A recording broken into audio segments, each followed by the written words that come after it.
Добар ден, ова е терминот за редовната емисија Агроисток на Канал Плюс. Еве дел од она што ќе гледате во денешната емисија. Репортерски запис за плантажите на лозарство Зегин во Лозово. Тренд меѓу младите земјоделци се повеќе станува новата земјоделска механизација. Виничкиот добиточен пазар, култно место за тамошните сточари. Се разбира, тука се и редовните рубрики за советите на агрономите и ветеринарите. Останете со нас.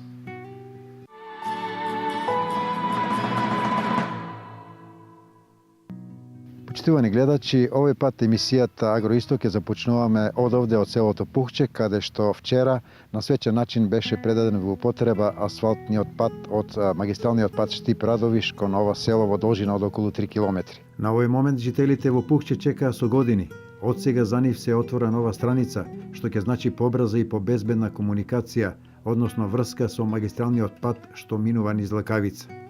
Но потребно е да се премости реката која во време на поројни дождови знае да направи проблеми. Јас сум 50 и кусур години, порасна без пат.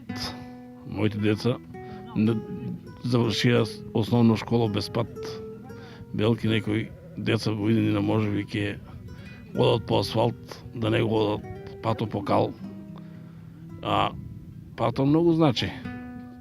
Има интерес кај одселените луѓе да се вратат на своите огништа. И така. Вие колку години живеете овде во ово село? 40. Да, до сега без пат кал имаше снос. Да, кал, више нема дека. Живеачка урна бе. Сега? Се е малку подруго. Овој пат, значи, многу. Го чекавме 50 години и го начекавме.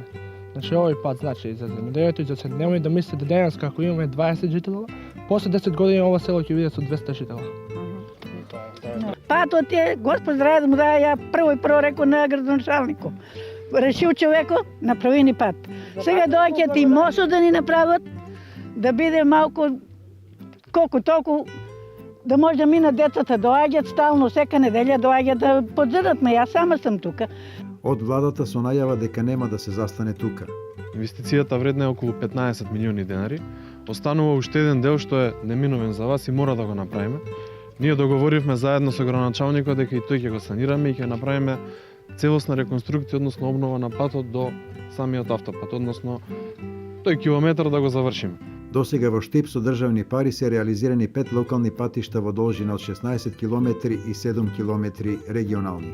Општина Штип останува во фокусот на нашиот интерес и нормално со помош на градоначалникот, кој што е многу ажирен во своите желби и барања за општина Штип, ние значи работиме на сите патни правци околу Штип. Благодарам. Според градоначалникот на Штип, ова и останатите села непотребно беа запоставени во минатото, иако располагаат со солиден потенцијал за развој на разновидни сточарски и земјоделски дејности. Лакавичкиот регион каде се наоѓа селото Пухче беше регион каде некаде 40 години не се случуваше ништо. Мислам дека се она што го направивме минатите 3 години покажува колкав е интересот на владата, на локалната самоуправа, да жителите останат да живеат во своите места.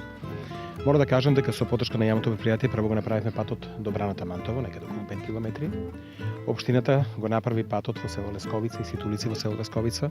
Потоа го обновивме патот до село Пиперово. Потоа го направивме преку платежната агенција патот до село Горачино, наредни до селото Натарци.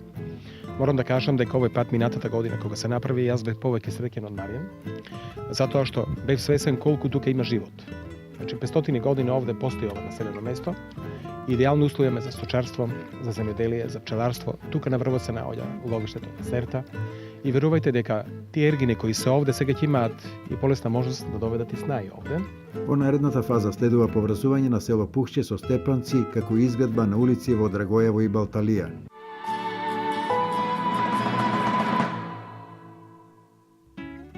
На Свети Трифун бевме на плантажите на Зегин во Лозово. Од она што го видовме и слушнавме таму, се уверивме дека, освен во фармацијата, на оваа компанија успешно им оди и бизнисот во винарството.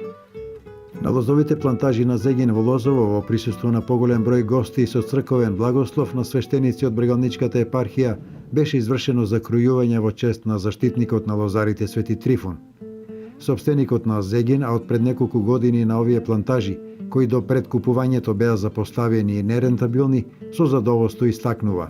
Ние сме нови во тој бизнис, 5 години го имаме овие насади, а видите, веќе имаме преку 10 златни медали од вината и овдека имаме доста новитети во третирањето. Ние ланската година единствено немавме ни едно зрно заболено грозје, што тоа е резултат на нашата соработка со преку 20 институти од земјоделство од целиот свет. Земете од Чиле, земете од Бразил, Нов Зеланд, Шпанија, Франција, Италија и Германија и ред други земји од соседството. Овдека јас не сакам многу да зборувам, сакам да ја представите со сликовито ова гледка што се гледа и ако знаат некој каква била пред неколку години пред да го земеме, овој плантаж ќе зборат самите прилози.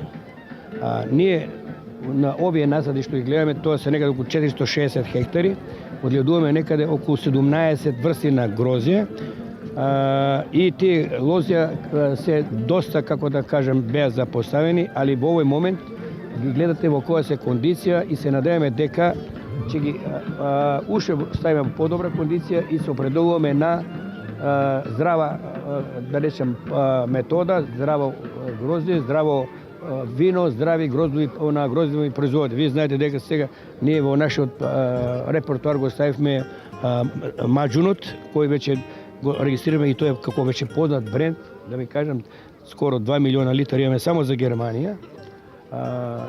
Исто така почнуваме да производиме она медицинското вино безалкохолно. Печат на настанот му даде дефилето на механизацијата со која се обработуваат лозовите насади, со примена на најновите агротехнички мерки, поради што и резултатите не изостануваат. Имаме најсовремената механизација, се веќе заменуваме го човечкиот фактор. Сепак за овие простори овдека што ги гледате што се некои голини оставени, ние се определуваме да производиме и други овошни насади како што е лешникот, оревот, фстаците и ред други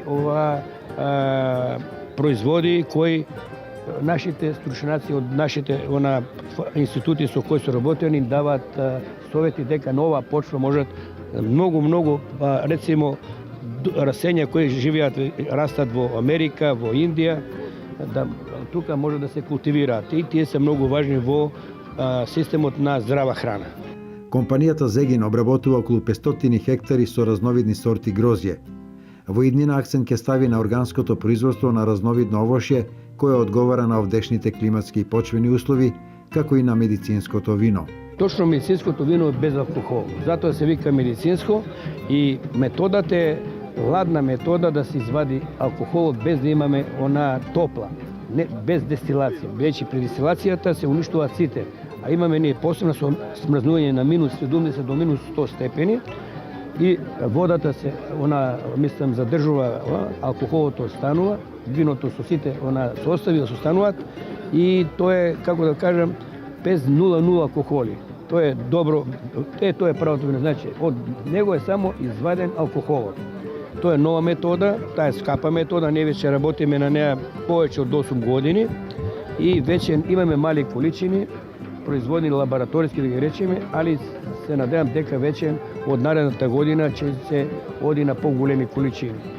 Иначе самиот маџун е исто така еден вид медицинско вино, бидејќи не му дозволуваме на грозовиот сок да ферментира, него напротив го дехидрираме и така ги пак задржуваме сите својства што ги има еден гроз, бидејќи грозот има една субстанца, мислам, сите лозе, тоа е еден ресвератрол, кој представува на сегашната медицина и нутрицистичка храна едно од најаките препораки, едно од најпрепорачливите елементи, состави на исхраната на луѓето. Видите, секој ден ние слушаме по некоја новина, а треба да знаеме дека сите последици идат од начинот на исхрана. И затоа нашето мото е направете да храната ви биде лек, а не лекот храна.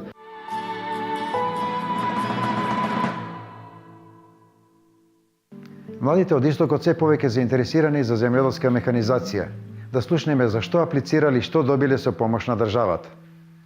Еве, после 5 годишно аплицирање, конечно оваа година добивме нов трактор саме 60 коња.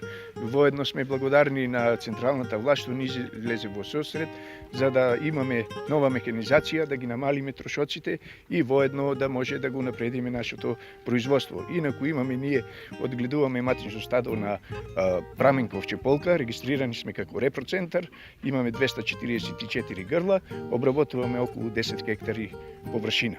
Јас сум Стефан Стамбулиски од Пехчево. Тракторот го земав пред 2 месеца од програмата што беше за развој на земјоделието поддршка. Да, регистриран 22 години сум, најмлад тука и така. Па крави чуваме, со краварство, 10 крави имаме. Обработуваме 4 хектара земја и така со овој трактор полесно, за полесни услови, полесно орање, косење се. Јас сум Поповски Васил. Исто и ние добивме преку руралниот развој трактор Lamborghini, марка Lamborghini 70 коња. Јас и брат ми чуваме околу 250 овци и овој трактор ќе ни послужи за обработка на земјата, со што би обезбедиле храна за стоката. И сме благодарни на ресорното министерство, исто и на владата, што има вакви проекти и се разбира нова механизација и намалува трошоците во производството, помала потрошувачка, многу полесно за управување и секако поголеми приноси.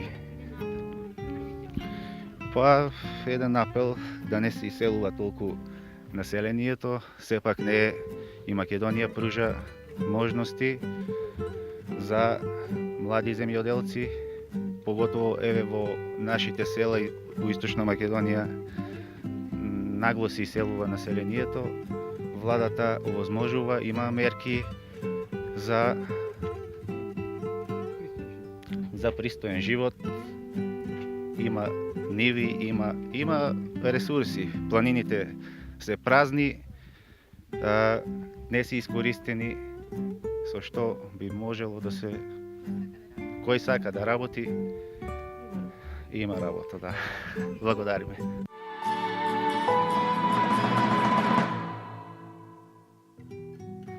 Заврши откупот на тутунот. За разлика од лани, годинава задоволство од откупната цена, поради што интересот за тутун повторно се враќа во овој регион.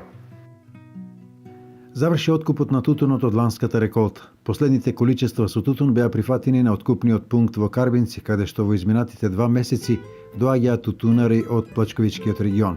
Што да се каже после завршувањето на оваа активност во која се мереше и проценуваше трудот на тутунарите. Откупната кампања започна со мала загриженост кај тутунарите кои сметаат дека ќе се повтори ланската година кога тутунот се откупуваше по многу ниски цени. Но неизвестноста траеше само неколку дена откако беа исплатени првите тутунари. За кратко време се постигна просечна откупна цена од 180 па и повеќе денари, за што говори и повереникот на тутунарите Иван Барбашки. Оваа година имавме добар резултати и од порано, од почетокот малку се предумислуваа тутунарите и потоа видеа цени дека добро идат и почна нормално да се одвива откупо и откупот заврши до петокот. Ние имавме негде просечна цена на тутунот околу 185 денара по килограм и купивме негде околу 95 тона. Но дали сето ова ќе влијае на враќање на мотивот за зголемување на површините? Па ја мислам према оваа година што е просекот на тутунот, рачунаме дека повеќе ќе се зголеми. Да, ќе се зголеми и тоа веројатно и младите има потик да работат тутун затоа што е добра цената. Обврска на тутунарите во наредниот период е да започнат со пријавување на површините кои планираат да ги застапат во новата производствена сезона.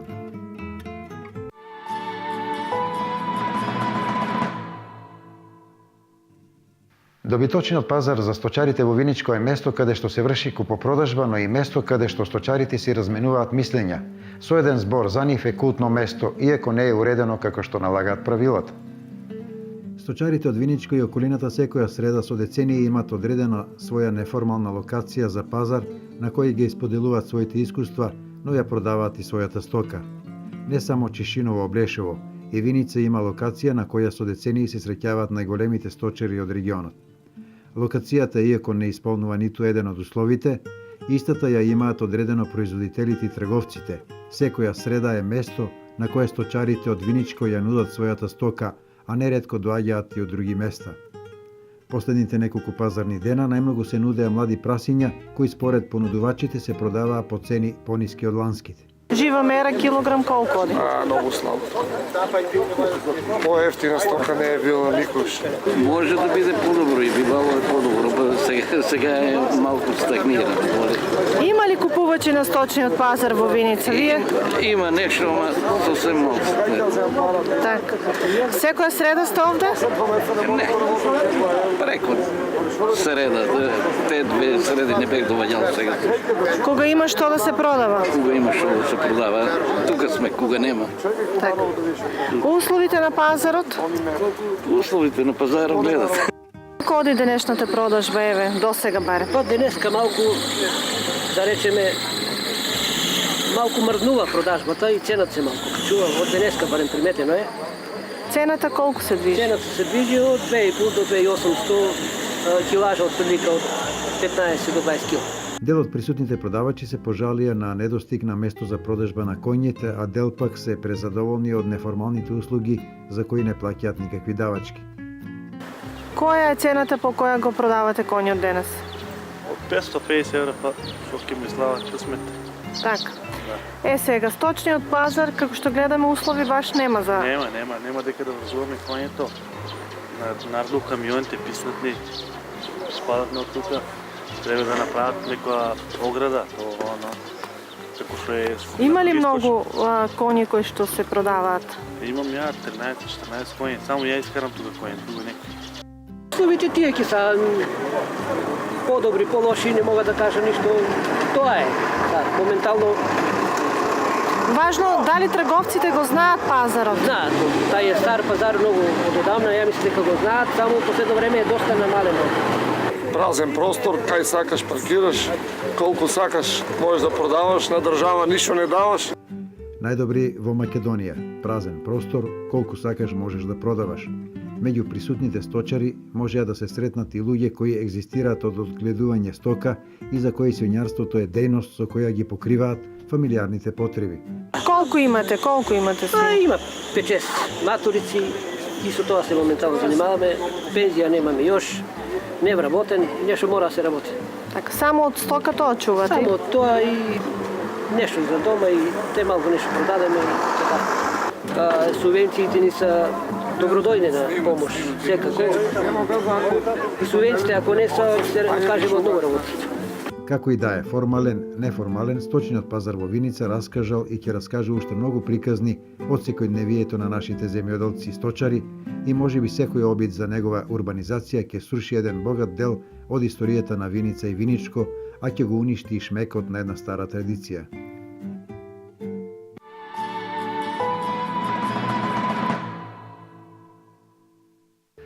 Продолжуваме со репортерските видеозаписи за нашите села. Овој пат ве пренесуваме во Овчеполското село Кривидол.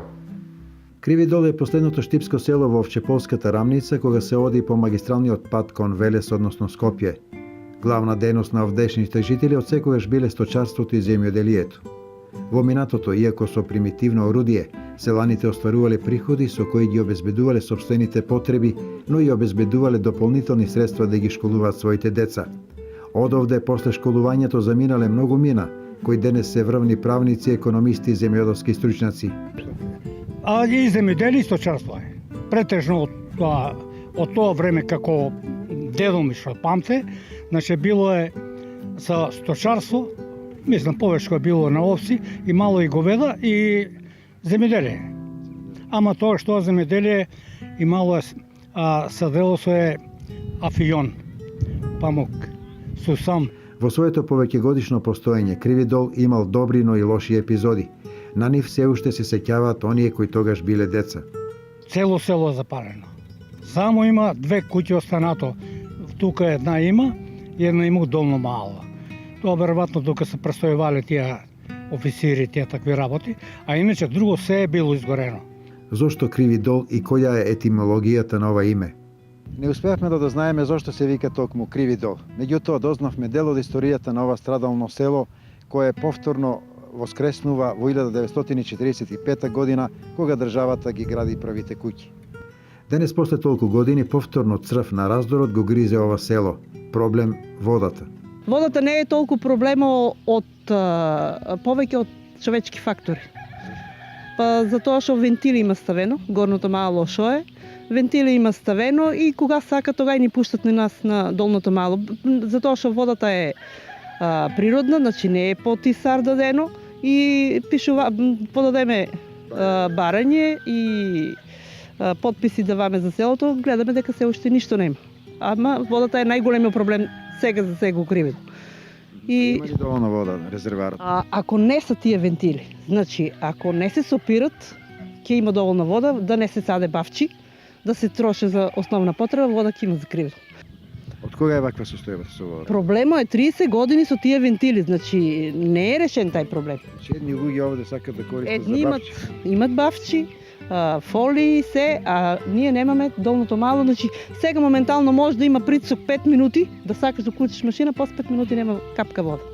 Овој проблем го прават оние кои немаат чувство за заеднички живот. Водата е што тие има некој фамилија тоа горно мало, што го викаме ние, направија вентили на диво и сопира водата. И што е користата вода?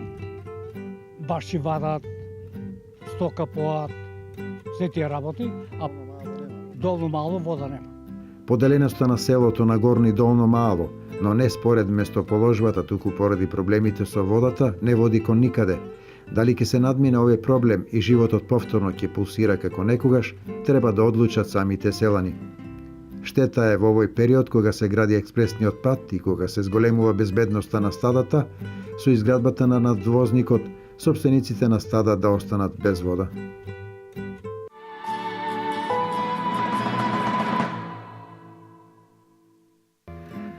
Остануваме во руралните средини. Интересна манифестација се одржа во Карвинци. За неа домакините велат дека треба да прерасне во традиција.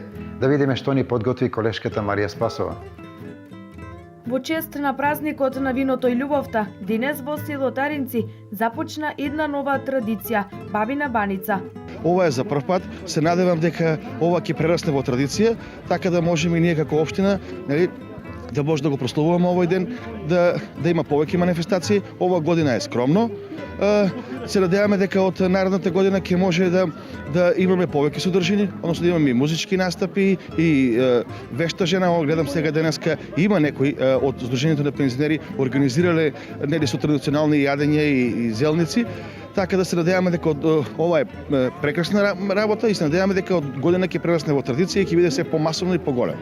Ваквата манифестација беше на иницијативата на огранокот на пензионери од село Таринци, а Сдруженијето на пензионери од Штип ја поздрави ваквата манифестација. Како здружение поддржуваме вакви акции во сите ограноци кај ќе се случат, бидејќи е корисно пензионерите се соберат, да се движат, да се едноставно да се дружат.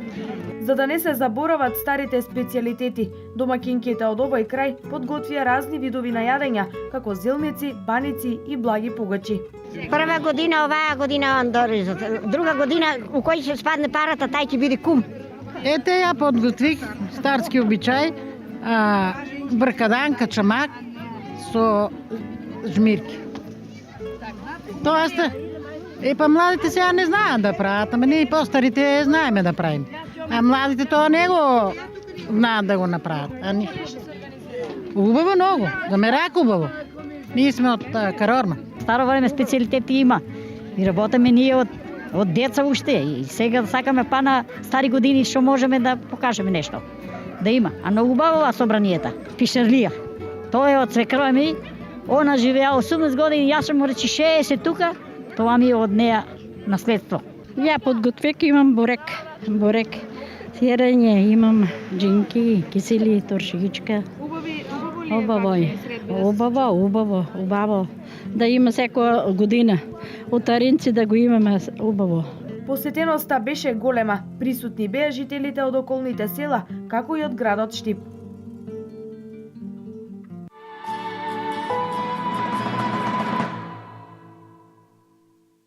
Сега е период кога најмногу работа има во воштарниците и лозјата.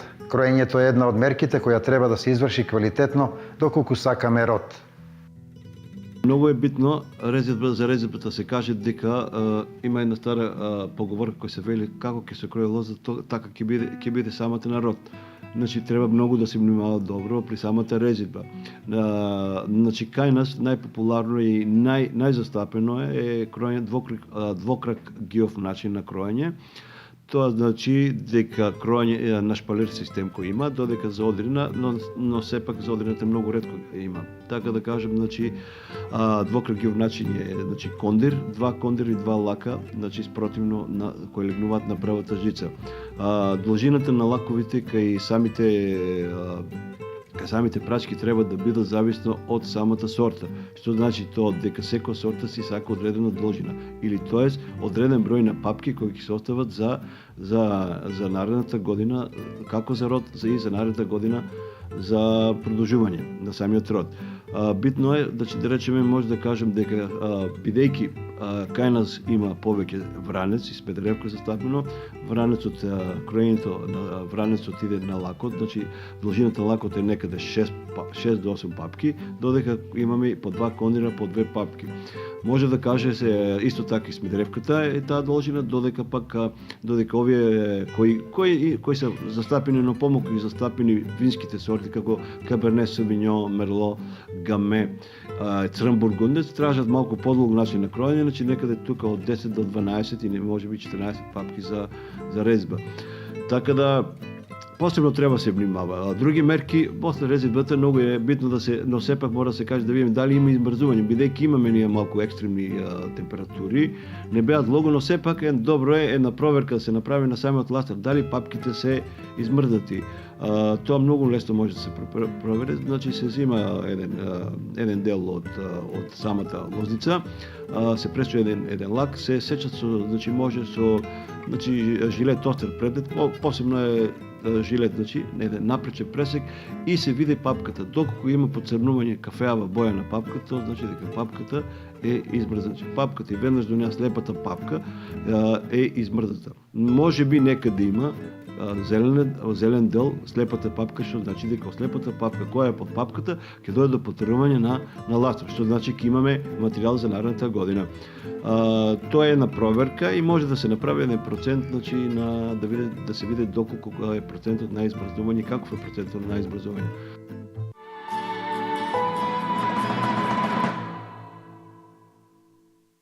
Рубрика Ветеринарот ве советува. Во неа за појавата на паразити кај домашните миленици и како да се бориме против нив. Овие, да кажам, поволни температури од плюс 20 степени веќе се добродојдени за ектопаразитите или конкретно да кажам по наш жаргон за крлежите и болвите, кои представуваат голем проблем кај домашните животни, како кај љубимците, кучињата и мачките, така и кај крупниот добиток, конкретно кај кравите, телињата, овците и козите.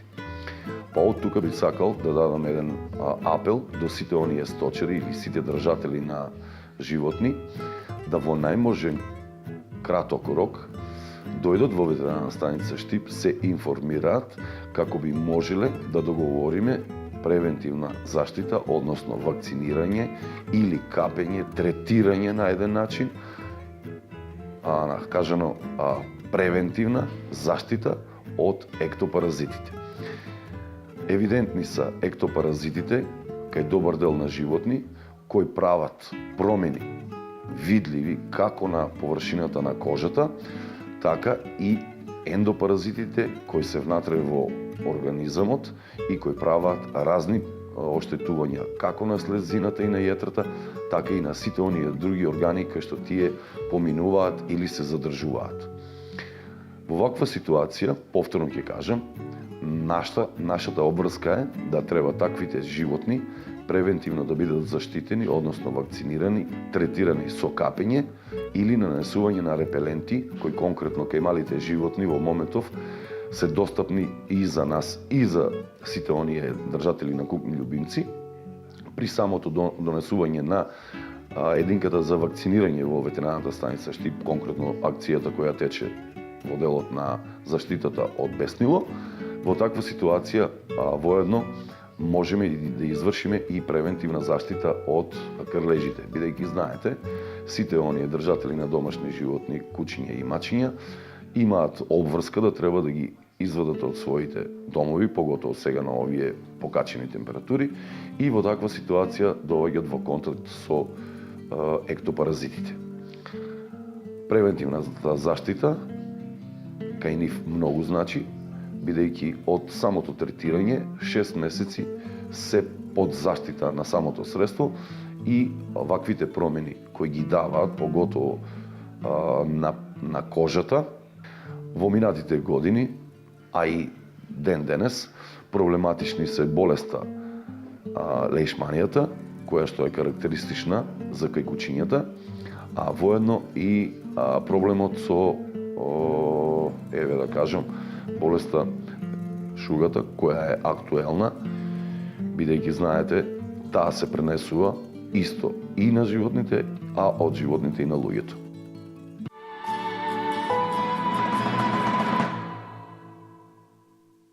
Тоа беше се што подготвивме за денешната емисија. Доколку успеавме да го задржиме вашето внимание, следете ни наредната седмица во истото време.